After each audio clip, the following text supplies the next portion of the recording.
You know you've made it when your fan base starts taking double-digit wins for granted. At Boise State, the Broncos can boast 5 straight 11-win seasons, but can they make it number 6?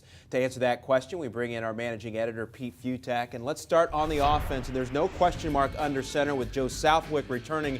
But Pete, I don't think any of us would call this a prolific offense. Will they progress in 2013? Prolific is kind of the wrong word. It's more like efficient and effective for what they do. And they're not going to be winging the ball all over the yard like they did under Kellen Moore and some of the past Boise State teams. But Joe Southwick has a year under his belt, like you alluded to, and they get most of the key players back. The receiving core is going to be solid, and as Boise State, they're going to keep pounding the ball away.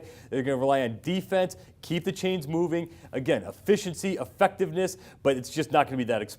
All right, on the other side of the football, the entire defensive front is back from a team that finished 11th in the nation in total sacks. But after that, I mean, this unit may have some cracks. Well, it's the secondary. I mean, it's Boise State. It's always next man up. They always find ways to stop the run. And they're always going to be good. They get a great rotation for that defensive line. The key is going to be, can they keep generating the sacks? As long as the pressure keeps coming from the front seven, everything else is going to be fine. The back secondary, they lose Jamar Taylor, an NFL caliber corner. They got some work to do back there. But again, as long as that defensive front's doing its job, and as long as the ball control offense is doing its job, everything's going to be fine. All right, prediction time now for you, Pete. And before you tell us how many games the Broncos will win this year, does this look like a team that can get back to a BCS level absolutely. bowl game? I mean, you know, it's all relative. It's the eternal Boise State argument where, okay, fine, if you threw them in the SEC, maybe they're 7-5, 8-4, but they're not in the SEC. They're not in the Big Ten.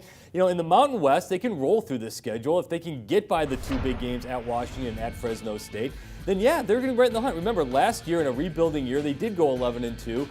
2 of those losses by a total of 6 points. I do think they lose to Washington to start the season. I think they lose at Fresno State, but I think they roll through the rest of the slate. That Washington game is going to be the key, though. If they can get by the Huskies, who are going to be vastly improved this year, then all of a sudden everything opens up wide, and there's not another game on the schedule that they could lose. All right, drum roll. That being said, the win 10-2, total 10-2 with another 11 wins. 10-2 with another bowl victory. 11-2 for another year, and a fan base is like, hey, why aren't we 12-0 again, 13-0 again? But 11-2, obviously they'll take that. Double-digit wins. I think a lot of programs Yeah, boo-hoo. like that. They'll be just fine. Pete, thanks very much. For more previews in the Mountain West and throughout the country, check out the videos on CampusInsiders.com.